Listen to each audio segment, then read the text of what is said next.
اگر آپ خوشی کا، سکھ کا، سکون کا راز جاننا چاہتے ہیں، اگر آپ کے پاس سب کچھ ہے لیکن پھر بھی آپ دکھی ہے، تو یہ چھوٹی سی کہانی ضرور سنیں۔ کسی گاؤں میں ایک سیٹھ آدمی رہتا تھا۔ وہ بہت ہی امیر تھا۔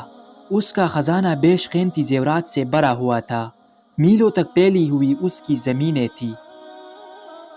اس کی ایک بہت بڑی حویلی تھی جس میں کئی نوکر چاکر اس کی خدمت کے لیے ہاتھ باندھے کھڑے ہوتے تھے۔ لیکن اتنا سب کچھ ہونے کے باوجود بھی اس کے دل کو سکون نہیں تھا۔ وہ ہر وقت دکھی رہتا تھا۔ ایک دن کسی نے اسے بتایا کہ قریب ہی ایک دوسرے گاؤں میں ایک درویش آدمی رہتا ہے۔ وہ لوگوں کو ایسا طریقہ سکھا دیتا ہے کہ اس سے من چاہے خوشی مل جاتی ہے۔ سیٹھ یہ بات سن کر بڑا خوش ہوا۔ اسے امید لگ گئی تھی کہ اب اس کی زندگی میں سکون آ جائے گا۔ وہ سفر طے کر کے سادھو کے پاس چلا گیا۔ میرے پاس پیسے کی کمی نہیں ہے لیکن پھر بھی مجھے سکون نہیں ملتا۔ مجھے کوئی ایسا طریقہ بتا دے جس سے میرے دل کو سکون مل جائے۔ سیٹھ کا خیال تھا کہ وہ درویش اسے کوئی وظیفہ بتا دے گا یا اسے کوئی ایسا تعویذ دے دے گا جس سے اس کے دل کو سکون مل جائے گا، لیکن اس درویش نے ایسا کچھ بھی نہیں کیا۔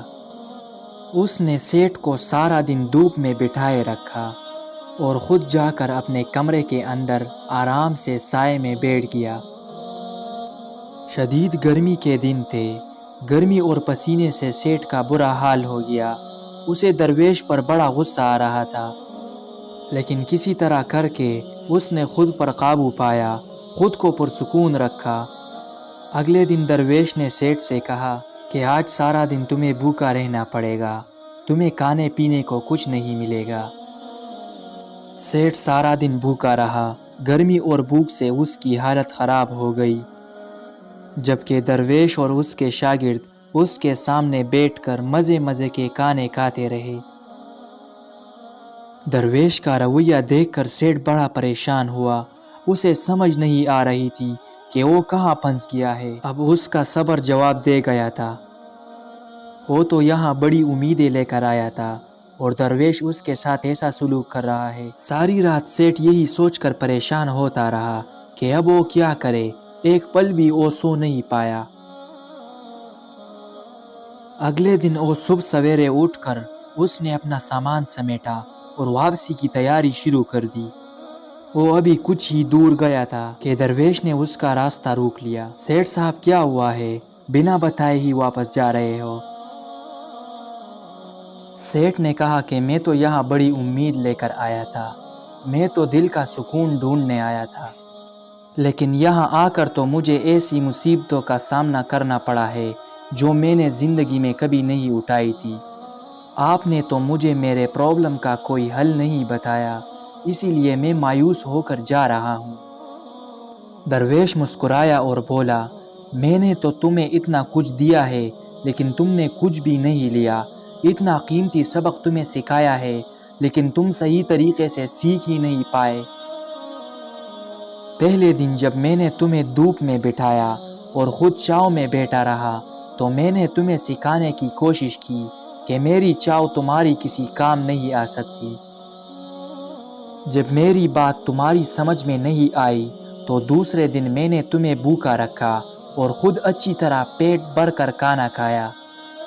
اس سے میں نے تمہیں یہ بات سکھانے چاہی کہ میرے کھانا کھانے سے تمہارا پیٹ نہیں بھرے گا۔ تمہارا پیٹ تب ہی بھرے گا جب تم خود اپنے ہاتھوں سے کھانا کھاؤ گے۔ اسی طرح اگر تم سکون چاہتے ہو تو میرے کوشش کرنے سے تمہیں سکون نہیں ملے گا۔ جس طرح تم نے اپنی دولت اپنی محنت سے کمائی ہے، اسی طرح اپنے دل کا سکون بھی تمہیں خود کوشش کر کے کمانا پڑے گا۔